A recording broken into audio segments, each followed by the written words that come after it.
पहला दरवाजा manufacturing, China का माल कोने कोने में बिकता है, हिंदुस्तान की मैन्युफैक्चरिंग बैकबोन खत्म है, स्मॉल एंड मीडियम इंडस्ट्रीज खत्म है, पहला दरवाजा बंद। दूसरा दरवाजा एंटरप्रेन्योरशिप का, बैंक का सारा पैसा 2-3 बिजनेसेस के हाथ में जाता है। आप में से कोई एंटरप्रेन्योर बनना चाहता है, दरवाजा बंद। टीवी पे ऐड जाएंगे, एंटरप्रेन्योर बनो। एंटरप्रेन्योर बनने के लिए लोन की जरूरत होती है, पैसे की जरूरत होती है, वो नहीं मिलेगा, दूसरा दरवाजा बंद। तीसरा दरवाजा कॉर्पोरेट जॉब, आईटी जॉब, जो हिंदुस्तान की सक्सेस रही है, उसको एआई ने खत्म कर दिया है, खत्म कर रहा है। पब्लिक सेक्टर बंद, पूरा प्राइवेटाइज कर दो, खत्म कर दो। तो एक ही रास्ता है, वो सरकार वाला, गवर्नमेंट एग्जाम। और फिर उसमें कहते हैं सबसे पहले पूरी अपनी आमदनी दो, उसके बाद हम सिस्टम को रिग करेंगे, और आप लोग मिडिल क्लास के लोग, गरीब लोग अपना पैसा डालो, और जिसके पास 40-50 लाख रुपए है वो पीछे से बैकडोर से घुस जाएगा। ये 3 कारण है कि दिल्ली के स्टूडेंट्स, हिंदुस्तान के स्टूडेंट्स गुस्से में है, बाहर है। इनको क्या कमिटमेंट चाहिए? ये कोई ज्यादा नहीं मांग रहे। सबसे पहला कमिटमेंट जो सिंबल है इस चीज का, धर्मेंद्र प्रधान मिनिस्टर, सबसे पहले आप सिंबल को हटाइए। बड़ी बात नहीं है, सुसाइड हुए बच्चों के, 152 पेपर लीक्स हुए। स्टूडेंट्स की पहली मांग यह है, इनको हटाइए। दूसरी मांग, जिन्होंने स्टूडेंट्स पर आक्रमण किया है,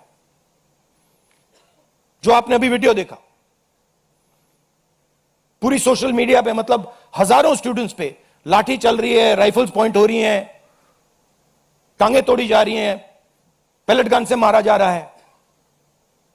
यह आतंकवादी नहीं है, यह हमारा फ्यूचर है, ये हमारे दुश्मन नहीं है, ये हमारे लोग हैं, हमारा फ्यूचर है। तो इन लोगों पर जिन्होंने वायलेंस किया है, हिंसा की है, इन पर एक्शन होना चाहिए। यह स्टूडेंट्स की दूसरी मांग है। और तीसरी मांग, जो इस पूरे सिस्टम को चलाते हैं,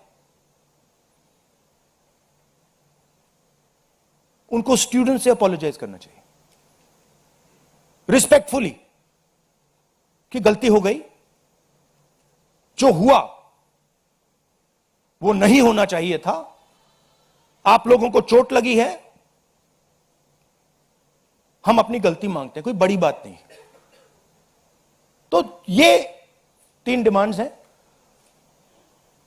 we are 100% supporting every single student, and we are fully behind you, and we are going to ensure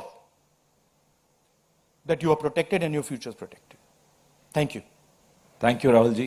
First question, Sanjeev Chopra, PTI. अच्छा, one second. अब इसमें 2 चीजें हैं। एक तरफ स्टूडेंट्स है, उनका फ्यूचर है, वो क्या चाहते हैं कि बात उनकी इशू पे रहे। उनकी इशू क्या है? एजुकेशन सिस्टम, पेपर लीक, ये जो हुआ, इनको जो मारा गया, ये चाहते हैं कि शिक्षा पर, पेपर लीक पर, वायलेंस पर पूरे देश का फोकस रहे। मैं भी चाहता हूं और पूरा ऑपोजिशन चाहता है कि फोकस यहां रहे और इसके बारे में कुछ किया जाए, एजुकेशन सिस्टम को बदला जाए।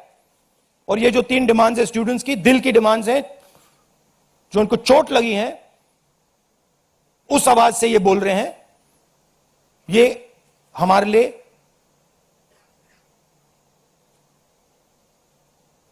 बहुत जरूरी चीज है। और दूसरी तरफ क्या है? डिस्ट्रैक्शन, कि ध्यान इधर उधर करो, कभी ध्यान उधर ले जाओ, कभी इधर ले जाओ, कभी आगे ले जाओ। 2 फोर्सेस हैं, एक फोर्स डिस्ट्रैक्ट कर रही है और दूसरी फोर्स फोकस करने की कोशिश कर रही है।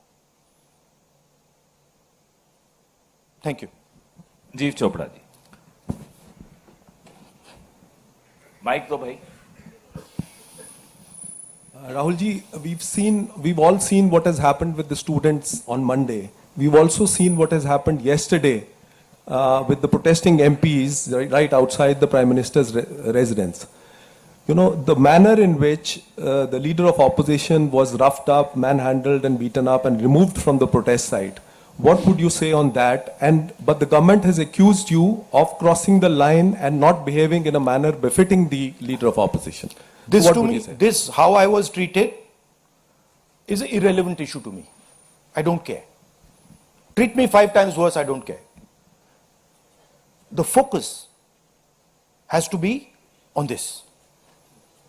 The focus has to be on what was done to the students.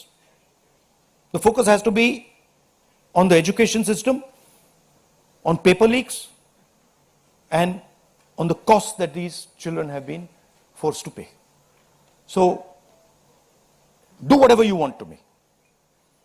5 times, 10 times worse, I don't care. In fact, I like it because I learn from it. And the government's allegation on you? I don't care about government's allegations. Government's allegations are of no consequence to me. Siddharth ANI। Rahul ji, मेरा सवाल आपसे ये है कि क्या धर्मेंद्र प्रधान के इस्तीफे से कोई सॉल्यूशन आपको लगता है विपक्ष को कि उससे ही निकल जाएगा? क्या होना चाहिए? दूसरी बात ये कि इतने कई सालों में, पिछले 30-40 सालों से ज़्यादा की जो डेमोक्रेटिक सेटअप है हमारे देश का, हमने नहीं देखा कि विपक्ष के नेता प्रधानमंत्री के घर का घेराव करने पहुंचे, उनके घर के बाहर पहुंचे हों। क्या वजह रही कि आप लोगों को वहां जाना पड़ा? और अब सरकार में से भी आप मांग कर रहे हैं कि डिस्कशन हो और सरकार की तरफ से किरण रिजिजू आ जाए। उन्होंने कहा कि हम डिस्कशन के लिए तैयार हैं, लेकिन किस नियम के तहत करेंगे वो सरकार को तय करने दिया जाए। तो अगर सरकार किसी नियम के तहत आप लोगों से बात करती है, आपने बहुत लंबा बोला भैया, आपके क्वेश्चंस क्या है? मेरा सवाल आपसे यही है हाँ। कि क्या वजह रही कि आप लोगों को प्रधानमंत्री के घर तक पहुंचना पड़ा, और क्या धर्मेंद्र प्रधान के इस्तीफे से सॉल्यूशन? इसके 2 कारण हैं। हमें लगा कि अगर हिंदुस्तान के स्टूडेंट्स सड़क पे हैं तो ऑपोजिशन को भी सड़क पे होना चाहिए, पहली बात। दूसरी बात, हमारी नेचुरल स्पेस पार्लियामेंट है और प्राइम मिनिस्टर हाउस जाने से पहले ऑपोजिशन स्पीकर के पास गए, उनके कमरे में गए, रिस्पेक्टफुली गए और हमने स्पीकर से कहा, देखिए यह बहुत बड़ा मुद्दा है, आप हमें बोलने दीजिए, इसके बारे में डिस्कशन करने दीजिए। स्पीकर ने कहा कि देखिए मैं सरकार से पूछूंगा